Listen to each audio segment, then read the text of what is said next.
우리 사람에게는 간직하고 싶은 소중한 것들이 있는데 오늘 민수기 27장에 보면 이 모세가 간직하고 싶었던 것 이게 눈에 보입니다. 모세가 간직하고 싶었고 또 말하고 싶은 것 이게 분명하게 제 눈에 보인 거예요. 그런데 오늘 우리가 말씀을 읽었지만 어떤 이야기가 나오냐면 이 요셉의 아들 므낫세가 있지 않습니까? 그런데 그 므낫세의 후손 중에 슬로브핫이라고 하는, 다소 좀 이름이 어렵습니다. 슬로브핫이라고 하는 이 후손이 있었어요. 지금 민수기는 광야 가운데 쓰여진 내용 아니에요? 그런데 이 출애굽하여 모세를 따라 나선 이 슬로브핫이 그 광야 도중에 죽었습니다.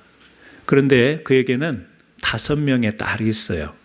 그래서 지금 우리가 읽은 것처럼 이 5명의 딸의 이름이 아주 분명하게 기록이 되어 있습니다. 성경에 보면 우리가 기억하는 이름도 있고 기억하지 못하는 이름이 있는데 저도 지금 성경을 보지 않고 이 5명의 딸을 이야기해 보라고 하면 저를 기억을 못합니다. 말하지 못합니다. 평소에 그렇게 존재감이 없는 그런 이 5명의 딸들의 이름이 지금 성경에 기록이 되고 있어요. 거의 민수기 이제 후반입니다. 그리고 여러분이 아시는 것처럼 이제 민수기 36장으로 이 민수기가 마쳐지거든요. 그런데 그 마지막 이 민수기의 마지막 36장에서 또 그 마지막 부분에 이 슬로브핫의 딸들에 대한 이야기가 다시 언급이 되면서 이 민수기가 이제 마감이 되어져요. 궁금하지 않습니까? 모세가 지금 민수기 광야 거의 38년의 과정의 내용을 기록을 했는데 그 마무리를 슬로브핫이라고 하는 이 사람의 딸들 이야기로 마무리를 짓는 거예요. 도대체 모세는 무엇을 간직하고 무엇을 말하기 위해서 우리가 잘 기억도 못하는 슬로브핫의 딸들의 이야기를 기록을 해 놨을까? 여러분, 내용은 그 내용입니다. 뭐죠?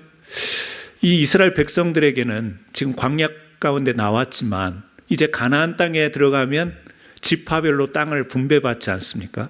그런데 이 땅을 분배받을 때의 그 대상은 누구냐면 전체 이스라엘 백성이긴 하지만 직접적인 대상은 20세 이상의 남자, 그러니까 여자들은 해당이 되질 않습니다. 여자들에게서는 이 상속이라고 하는 것이 이스라엘 관습에는 적용되지 않아요. 아들에게만, 그리고 그 아들이 없다면 가까운 친척에게. 그런데 지금 광야길 가운데 아버지가 돌아가셨어요. 이제 가나안에 들어가게 되면 땅을 기업으로 받아야 되는데 아들은 없고 우리는 딸들인데 우리에게도 이 기업을 달라, 지금 그렇게 모세에게 요청을 한 거예요. 아들은 없지만 그 아버지의 이름이 그 이스라엘 백성들에게 기업을 준다라고 하는 것, 이것은 그냥 단순한 재산의 상속의 의미가 아니고 하나님의 그 권세, 하나님의 그 권속으로서 귀한 약속을 받는 것이고 하나님의 사람들로 살아가는 그 정체성의 문제이기 때문에 아버지의 이름이 사라지는 것 딸들 입장에서는 원치 않습니다. 우리 가문이 계속해서 하나님의 약속 가운데 거하는 가문이 되기를 원하고, 그래서 그 아버지에게 주어지는 그 기업, 아들에게 물려지는 기업을 딸들은 우리들에게도 달라, 지금 그 내용인 거예요. 그랬더니 모세가 하나님께 기도하며 여쭌 거예요. 어떻게 하면 좋을까요? 라고 했더니 하나님이 그 딸들의 말이 옳다. 그래서 가나안 땅에 들어가면 그 딸들에게 기업을 주라. 이 내용이 지금 오늘 27장의 내용인 것입니다.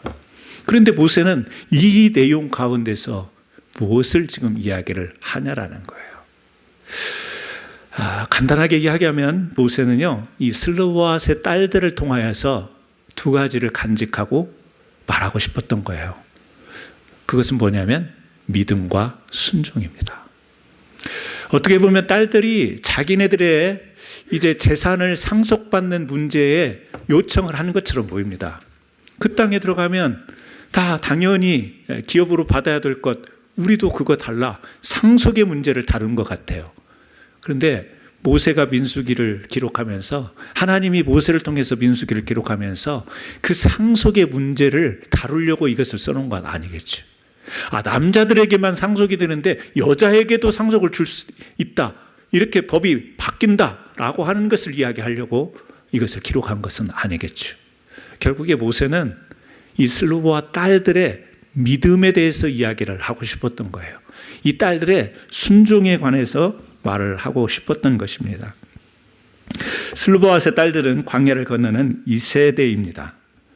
1세대가 죽고 이제 2세대가 200만 명 넘는 이 2세대가 이동을 하고 있죠. 이 38년을 떠들다가 이제 가나안 땅 앞 모압 평지에 도착을 하는 것입니다. 가나안에 들어가면 땅을 분배될 텐데요. 사실은 그 가나안 땅에 들어가는 그 자체를 이스라엘 백성들은 하나님의 약속임에도 불구하고 불확실하게 생각을 했던 거예요. 그래서 정탐꾼을 보냈을 때 자기네들의, 우리가 이 가나안 땅에 들어가게 되면 과연 이곳에서 하나님의 말씀처럼 잘 살 수 있을까? 앞을 내다보는 미래에 대한 불확실성 때문에 이들은 돌아와서 이 부정적인 보고를 하잖아요. 그러니까 가나안 땅에 들어가서 확실하게 우리가 잘 살 수 있을까? 이 확실성을 확보하기 위해서 정탐꾼을 보냈는데 돌아와서는 불확실하다, 이게 보고였어요. 그 땅을 보고 와서는 우리가 저 땅을 들어갈 수 있는 이 방법, 또 아니면 우리가 어떻게 하면 저곳에서 잘 살 수 있을까, 어떤 그런 지혜를 생각하는 게 아니고 두려워했습니다. 무서워했던 거예요. 여러분, 우리가 미래에 그러면 이 확신을 가지고 살면 참 좋겠는데, 우리의 앞날 미래에 이런 이야기를 하면 우리는 사실은 불확실성, 여기에 다 갇히게 돼 있어요. 왜요? 내일 일을 모르니까. 어떤 일이 벌어질지 모르니까. 여러분, 우리가 내일을 예측할 수 있습니까? 예견할 수 있습니까? 물론 예측하고 예견은 합니다. 한국에 갔더니 그 짧은 기간 동안 여기저기서 들리는 소리가 4월 달에 총선 국회의원 선거 끝나면 건설 업체들이 대거 부도 날 것이다, 막 이런 이야기가 여기저기서 들리더라고요. 선거 끝나면 암울한 현실이 다가올 거다, 이런 이야기를 듣습니다.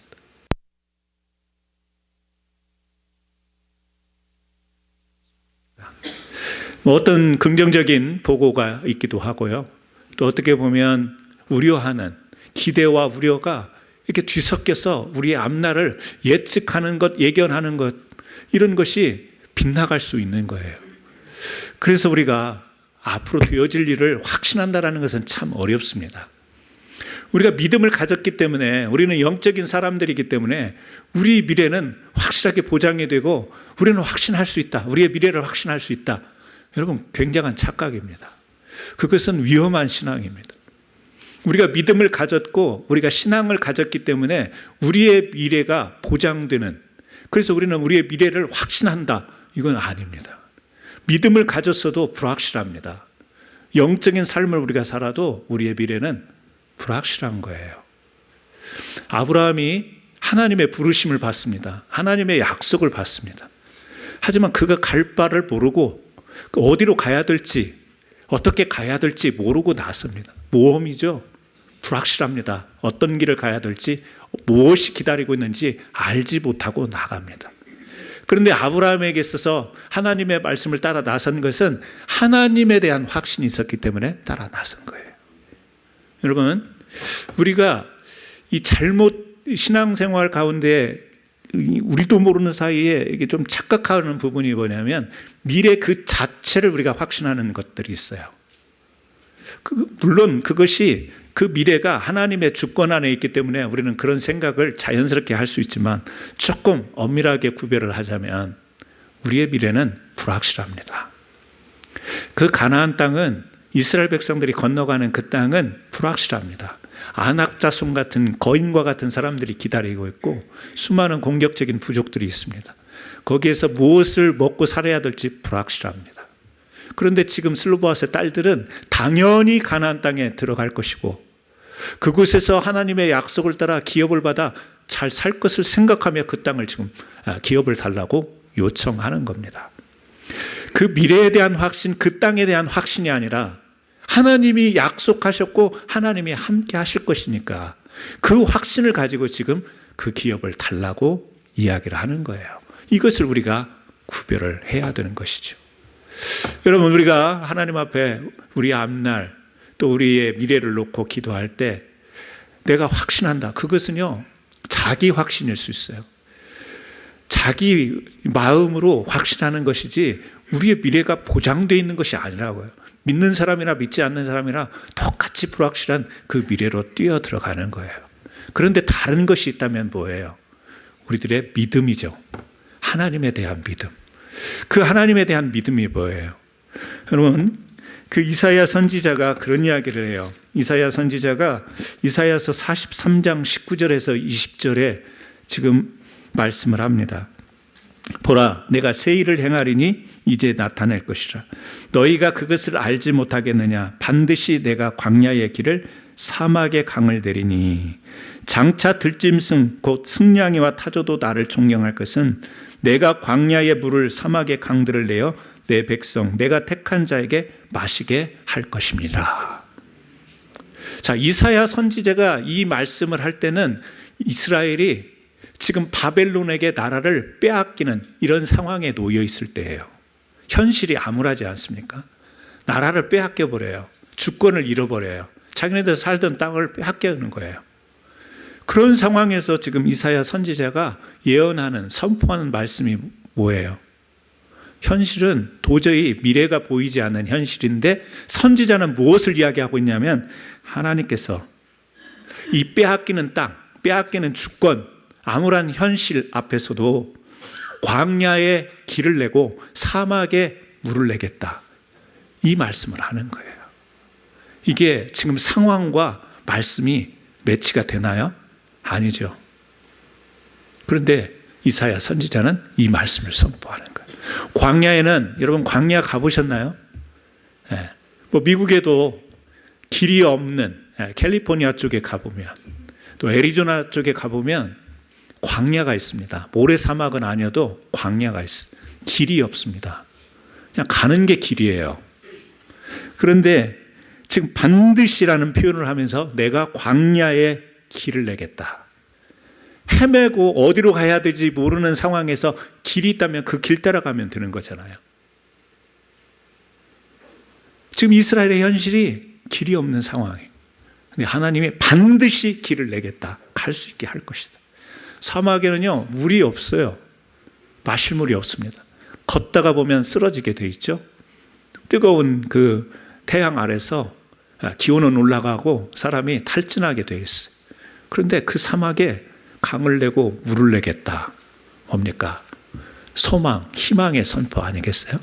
지금 현실은요, 이스라엘이 바벨론에게 나라를 빼앗기는 상황이에요.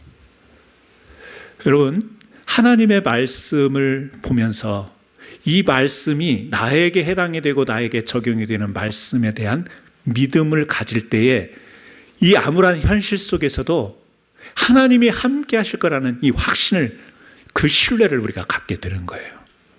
모세는 이 이야기를 하는 거예요. 왜? 광야 38년을 지금 걸어왔잖아요.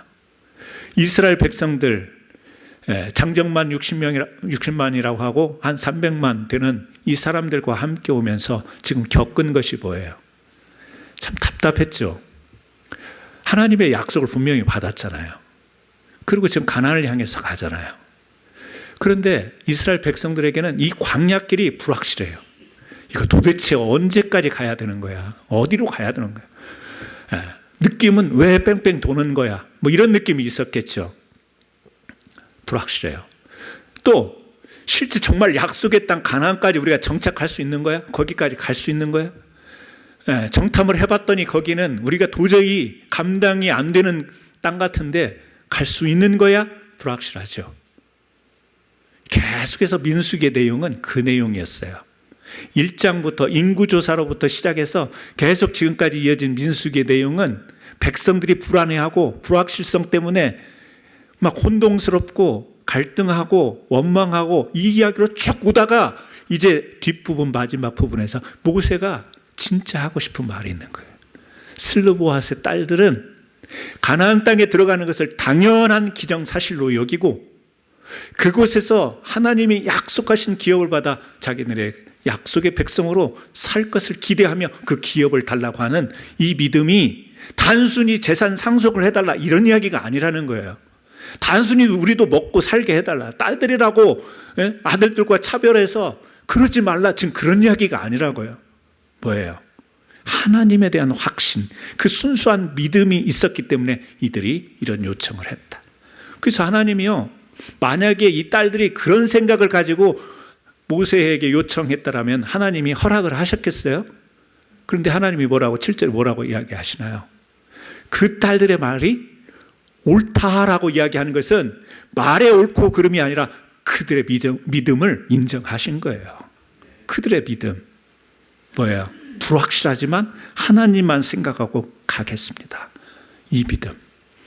저는 모세가 이것을 간직하고 우리에게 전하고 싶고 우리에게 교훈하고 싶은데 이 믿음이 우리에게 있기를 주의 이름으로 축원합니다. 우리도 모르잖아요. 내일 일을 모르고 6개월 뒤를 모르고 내년 일을 몰라요. 그러니까 이 경제가 어떻게 될지 몰라요. 대통령이 누가 될지 몰라요. 앞으로 이 사회가 어떻게 변할지 몰라요.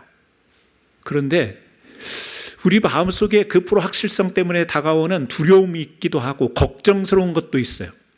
이렇게 되면 어떡하지? 경제가 안 좋아지면 어떻게 하지? 물가가 이렇게 계속 올라가는데 이거 어떻게 살림살이를 하지? 뭐 한두 가지가 아니에요. 걱정할 수 있는 내용들이. 불확실해요. 그런데 우리 믿음의 사람들에게는 한 가지 확신할 수 있는 게 있어요. 광야에 길을 내시겠다라고 하는 하나님의 약속. 사막에 물을 내겠다라고 하는, 강을 내겠다라고 하는 하나님의 약속. 지금 이 시대는요, 나라가, 정치가 무너지고 경제가 무너지고 사회가 무너지고 교회들이 무너지고 신앙이 무너지는 시대. 교회만 생각해도 걱정스러워요. 그러나 오늘 이 말씀을 생각하면 하나님은 결코 불확실한 앞날 미래 가운데서도 교회를 무너지지 않게 하실 줄로 믿습니다. 분명히 우리가 살고 있는 이 사회를 무너지지 않게 하실 거예요. 그것이 하나님의 뜻이니까. 그래서 우리가 걱정하는 것, 저도 걱정이 돼요. 당장 뭐 여러 가지 걱정스러운 일들이 있습니다.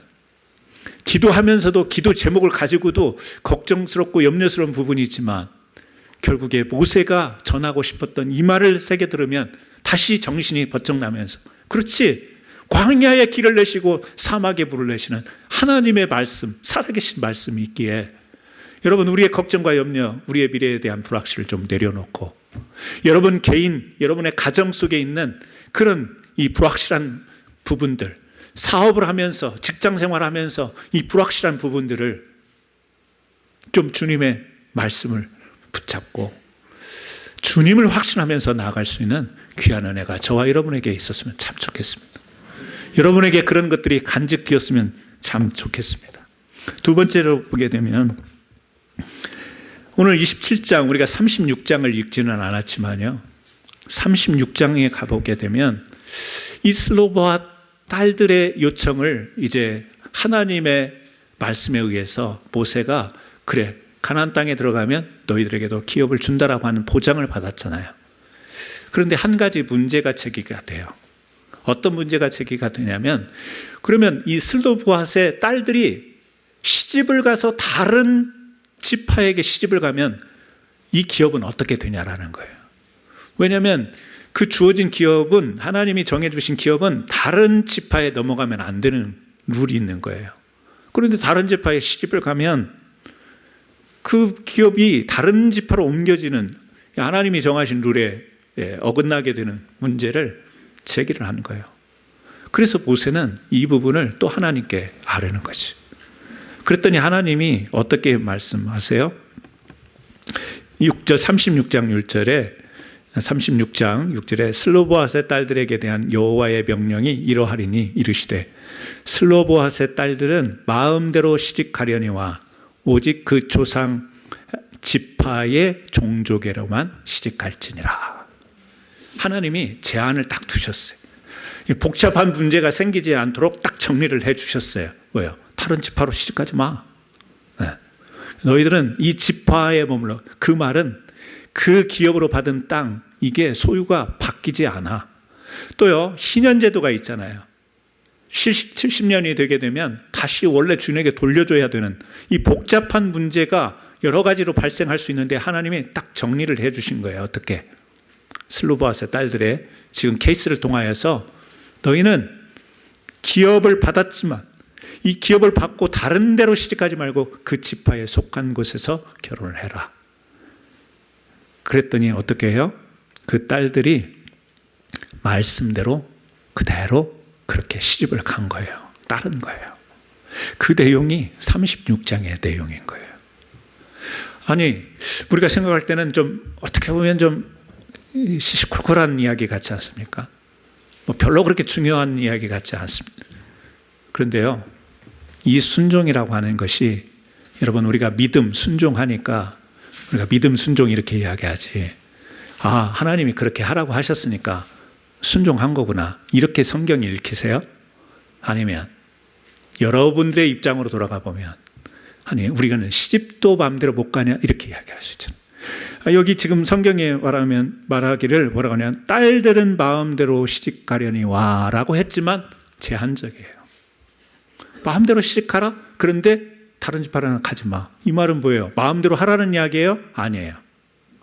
마음대로 하라는 이야기가 아니에요.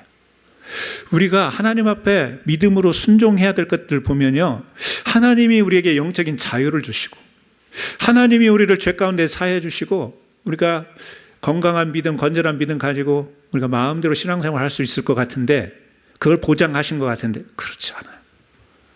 구약에 딱 펼치면 십계명으로부터 딱 시작을 하면서 숨을 확 막히게 만들어놔요. 신약으로 가보면 거룩함과 화평함을 쫓으라 그러면서요, 그렇지 아니하면 하나님 나라를 볼 수 없다고 확 가슴을 답답하게 만들어놔요. 아니, 우리가 하나님을 믿으면 세상에서 누릴 수 없는 것을 누리며 정말 이 자유함을 가지고 신앙생활을 해야 될 건데 마음대로 지금 가라 하는 것처럼 말씀해 놓고는 그 지파에서만 하나님은 우리에게 이렇게 오픈해 놓으시고 제한을 주셔요. 그 제한 앞에 우리는 어떤 모습으로 가야 되냐면 순종하는 모습으로 가야 되는 거예요. 이 순종이 쉬운 게 아니에요. 믿음에 있어서 우리에게 걸리는 장애의 요소라고 하면 자기 확신이거든요. 앞에서 말씀드린 것처럼 믿음. 그런데 그 믿음의 길을 걸어가도 불확실이 있는데 자기는 믿기 때문에 확신하고 막 자기 그 확신이 하나님에 의한 확신이 아니라 자기 확신. 내가 믿기 때문에 이건 이렇게 될 거야. 잘 될 거야. 나는 믿기 때문에 이 길을 가도 문제가 없을 거야. 그거는요, 자기 확신이에요. 그래서 믿음에 있어서 우리에게 장애가 되는 것은 자기 확신이고, 순종에 있어서 걸림돌은 뭐냐? 지금 이 슬로바스의 딸들을 통해서 아무 순종의 문제가 드러나지 않는 것 같지만 이 슬로보아스의 딸들의 순종을 통해서 모세가 지금 이 순종을 말하고 싶은데 모세의 생각 속에는, 마음 속에는 이 순종이 이 슬로보아스의 딸들처럼 그렇게 단순한 게 아니다. 왜요? 지난 백성들, 지금 옆에 있는 백성들을 봤잖아요. 자기의 형 아론과 미리암이 자기를 대적했던 일도 있었잖아요. 하나님의 순종을 따라 나왔던 백성들 사이에서 순종이 그렇게 쉬운 게 아니에요. 그런데 이 순종에 있어서 걸림돌은 뭐냐면 자기의예요. 이번에 한국에 가서 딱 한 번 주일이 있었잖아요. 시차가 바뀌어서 새벽에 잠이 안 와요. 주일 새벽이 됐습니다. 3시쯤 일어나서 오늘 주일에 뭐 계획하고 간 것은 아니니까요. 어디를 가서 어느 교회를 방문해서 예배를 드릴까 뒤척이다가 갑자기 생각이 났어요. 30년 전에 전도사 시절에 제가 그 교회에 무슨 일 때문에 한번 설교하러 간 적이 있었어요. 충청남도 서천군 비인면 칠지리.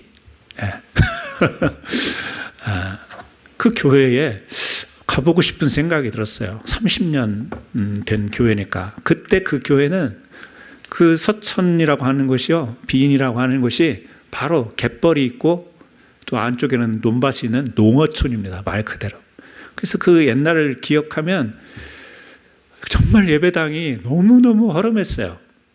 교인도 많지 않은 데다가 교회가 너무 허름했고, 그래 농어촌의 그 기억을 가지고 이번에 간 거예요.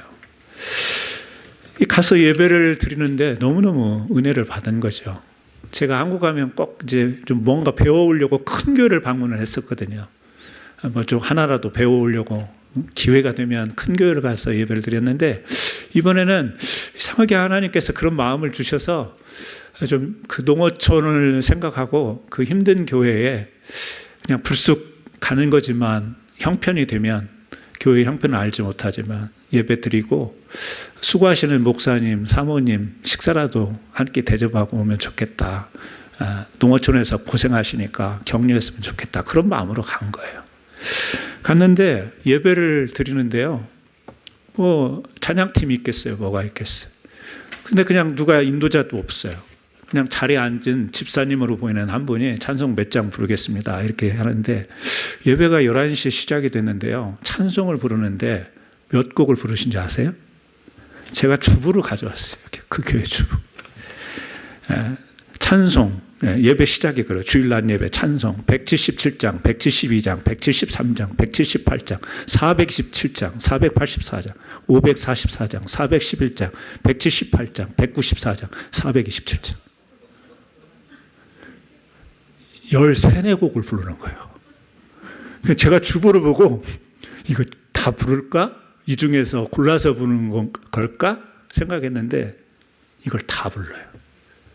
근데요, 찬송을 부르다가 저는 선입견 있잖아요. 야, 사람도 별로 없는데 이 찬송을 이걸 다 어떻게 부를까 싶었는데요.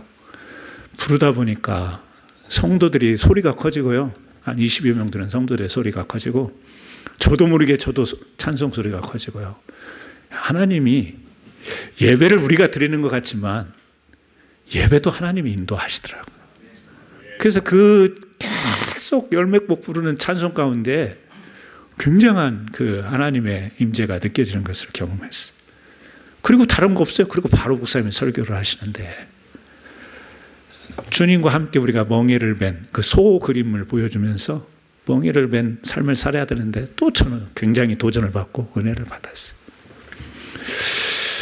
그리고 교회를 둘러보니까 교회가, 죄송합니다만 우리 교회보다 더 예쁘게 꾸며졌어요. 제가 30년 전에 갔던 그 허름한 그 모습의 교회는 흔적조차 없고, 너무 깔끔하고 너무너무 예쁘게 잘 예배당을 꾸몄어요. 뭐 그것이 뭐 그렇게 자랑할 일은 아니겠지만, 그냥 제가 기억하고 생각하고 갔던 모습과는 너무나 다른 모습이었어요. 그리고 이제 형편이 목사님하고만 이렇게 이제 식사를 하게 밖에 나와서 이제 식사를 대접을 하면서 이야기를 해보니까, 목사님 얼마나 수고스러우세요 이야기를 했더니 그게 아닌 거예요. 제가 잘못한 거예요. 농어촌이 지금 한국에서 얼마나 부자들이 사는 곳인지 아세요? 네. 바다에서 일하면서 수입이 어지간한 직장 생활의 몇 배가 된다는 거예요. 농촌의 삶이 옛날에 뭐 시골 뭐 막 어렵고 가난하고 막 이런 게 아닌 거예요. 목사님이 너무 목회가 힘이 나고 즐겁고 행복하다는 이야기를 해요. 얼마나 감사해요. 얼마나 감사해요. 그리고 이제 뭐 그 연세 드신 분들만 남은 교회인데요. 목사님이 열심히 그 부모들을 이렇게 섬기는 소리가 이제 자녀들에게 들어가지고, 서울에 있는 도시에 나가 있는 자녀들이 또 이쪽으로 막 감사원금을 보내가지고 재정적으로도 여유가 있다고 그래요. 너무 감사했죠. 그런데 이제 방문을 마치고 버스를 타고 집으로 오면서 약간 살짝 그런 생각이 드는 거예요. 아니, 내가 힘들고 어려운 교회를 방문하고 그 교회를 위해서 기도하고 목사님을 위로하고 격려하러 갔는데 이렇게 교회가 괜찮아도 돼? 여러분, 이 마음을 아실지 모르겠어요. 아니, 이게 제 막 전체 지배적인 생각이 아니라 살짝 실금같이 은혜도 받고 너무너무 그 기대와 다른 모습에 감사하고 좋았는데 살짝 실금 같은 생각이 드는 거예요. 아니, 농어촌이 이렇게 잘 살아도 돼? 농어촌에 있는 교회가 이렇게 우리 교회보다 더 좋은 모습이어도 돼? 이 생각이 살짝 들었다니까요. 그러면 하나님께 감동을 받고 기도하고 또 하나님이 마음을 주셔서 우리가 선한 일, 순종의 길을 가더라도 우리 사이에는 약간 실금 같은 게 있어요. 우리 교회 예배당에 리모델링 한 지가 지금 3년이 채 안 되잖아요. 다 여기 지금 예배당 안에만 해도 이 드라이워를 다 했잖아요. 하고 페인트도 칠했잖아요. 여러분들 눈에 안 띄어서 그렇지 잘 보시면요. 실금 가 있는 곳이 있어요. 그 전문가가 했어요. 잘 발랐어요. 잘 확인했어요. 잘 가꿨어요. 이따가 예배당 나가시면서 발견해 보세요. 실금 나 있는 곳이 있어요. 저 뒤쪽 문 뒤에는요. 크게 나 있어요. 새 건데, 쇠도 돈 들여서 했는데 전문가가 했는데도 실금이 가요. 우리가 하나님 앞에 순종을 하는데도요. 순종하는 거예요. 믿음으로 순종을 하는데도 그 순종 안에 살짝 실금 같은 게 가는 게 있어요. 이게 조금 눈에 거슬리기도 하고 이것이 문제가 돼서 큰 문제가 되기도 해요. 그게 뭐냐면 제가 이번에 잠깐 경험한 거지만 자기 의예요. 왜 동호천 교회가 그렇게 잘 사냐고. 왜 교회가 그렇게 잘 되냐고. 이 실 같은 생각이 우리가 하나님 앞에 순종하는 모든 일에 살짝 다 갈 수 있다는 거예요. 근데 지금 슬로보아스의 딸들에게서는 그런 이야기가 없어요. 전혀 나타나지 않아요. 그와 대조해서 이 광야 38년의 민수기의 전체적인 기록의 내용에 보면 모세의 형제를 아론과 미리암도 보세요. 하나님이 모세에게 붙여줬잖아요. 리더십으로. 그런데도 금이 가잖아요. 너만 지도자냐? 모세 너만? 라고 하는 순간적인 그런 생각이 들잖아요. 이스라엘 백성은 말할 것도 없어요. 그들은요, 하나님 앞에 지금 말씀을 붙잡고 순종하여 홍해를 건너서 가나안으로 가잖아요. 낮에 하나님이 구름 기둥으로 밤에 불 기둥으로 인도하잖아요. 만나를 내려주시잖아요. 메추라기를 내려주시잖아요. 그 순종의 길을 가면서도 뭐가 있어요? 금이 가 있어요. 그러니까 원망도 나오고 불평도 나오고 뭐 큰 것은 아닌 것 같아요. 그래도 불평하면서 따라가잖아요. 텐트를 또 접었다 폈다 하잖아요. 따라가긴 해요. 그런데 실금이 있어요. 그게 뭐냐면 내가 이런 곳에서 무엇을 먹고 내가 이렇게 사는 것이 나한테 맞는 삶이야? 라고 하는 자기 의가 순종 앞에서 금처럼 생기기 때문에 그래요. 여러분 오늘 모세는 이것을 이야기하고 싶은 거예요. 믿음과 순종. 이 믿음에 있어서 우리 확신이 아닌 하나님이 광야에 길을 내고 사막에 강을 내겠다라고 하는 이 약속의 말씀을 확신하는 것. 순종에 있어서는 하나님의 말씀이 자유롭게 해놓고 제한적인 것을 딱 말씀해 놓은 것 앞에서도 우리가 실금나지 않고 그 틈새에서 불순종의 모습, 자기 의로 또 자기의 어떤 생각으로 견나가지 않고 그대로 순종하는 이 모습이 모세가 간직하고 싶었던 믿음과 순종이에요. 우리에게 전하고 싶은 믿음의 이야기기에 민수기 마지막을 슬로보아스의 딸들의 이야기로 기록을 해놓은 것 같습니다. 오늘 사랑하는 우리 성도님들과 함께 믿음과 순종을 생각하면서 여러분들의 믿음이 순수하기를 바라고요. 여러분들의 그 순종 가운데 혹시라도 실금이 나면 얼른 메꾸세요. 얼른 패치업 하세요. 그래서 여러분의 순수한 그 믿음과 순종이 풍성한 유업. 그래서 여호수아에 가면 또 한 번 슬로보아스의 딸들의 이야기가 나와요. 그것은 여기서 이야기하면 재미없으니까 여러분들이 찾아보세요. 여호수아에 또 한 번 나오는데 어떤 모습으로 나오는지 그건 여러분들이 한번 찾아보십시오. 같이 기도하겠습니다. 이 시간 기도할 때요. 하나님 그렇습니다.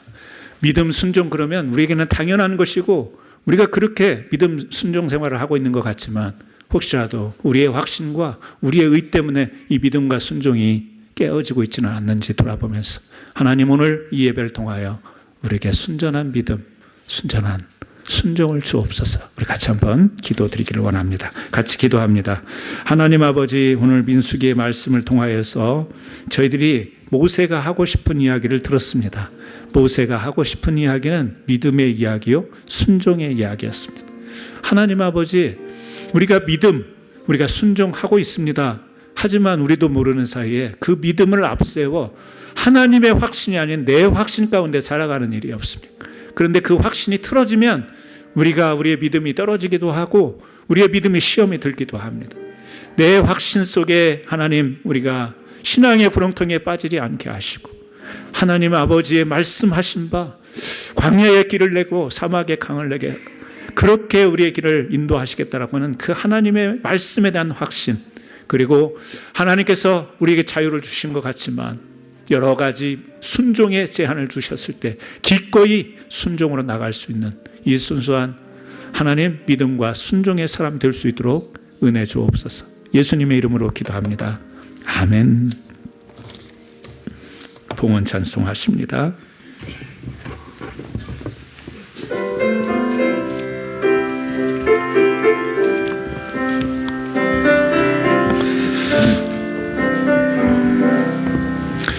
예수를 나의 구주 삼고 성령과 피로써 거듭나니 이 세상에서